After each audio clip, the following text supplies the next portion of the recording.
Here we have another trig functions integrals example problem. So we want to integrate sine squared of x multiplied by cosine squared of x dx. And the first step in solving this example problem is we want to use trig identities in order to simplify our expression. So we can go ahead and consult our identities, and we see that we have an identity for sine squared of x and cosine squared of x. So we'll go ahead and plug these two expressions in for our terms. So we'll get the first term for sine squared of x and the second term for cosine squared of x. The next step is we can go ahead and FOIL these two terms together in order to get a simplified expression. And so we'll have 1/4 plus 1/4 cosine 2x minus 1/4 cosine 2x minus 1/4 cosine squared 2x. And we know that these two terms in the middle will simplify to 0.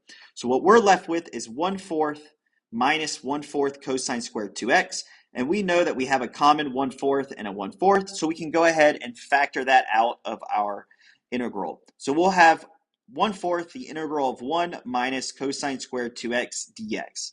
And so now we'll have to focus in on this term, and what we can see is that we'll have to use another trig identity. So we have cosine squared of x for our trig identity, but for our x term, it's really 2x. So we'll have to make sure that when we're using our trig identity, we convert this to 4x because it's 2 times our original expression. So 2 times 2x.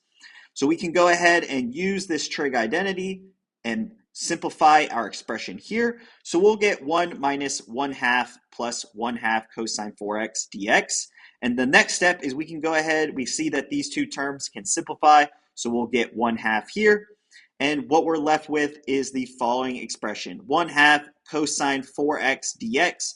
And how we're going to simplify this or integrate this is by using u substitution. So we'll let u equal 4x, du will be equal to 4 dx, or 1/4 du will be equal to dx. Now we can go ahead and back substitute our du and u terms. And so we'll have 1/8 cosine u du for our simplified expression. So after that, we'll have for our complete integral 1/4 the integral of 1/2, which was just carried down from the first place, minus 1/8 cosine u du. We can go ahead and integrate this. We'll get 1/4, which is still outside of our integral, multiplied by 1/2 x minus 1/8 sine of u. And for our last step, we can go ahead and factor this 1/4 in or FOIL it in, and then back substitute for our u term to get our solution.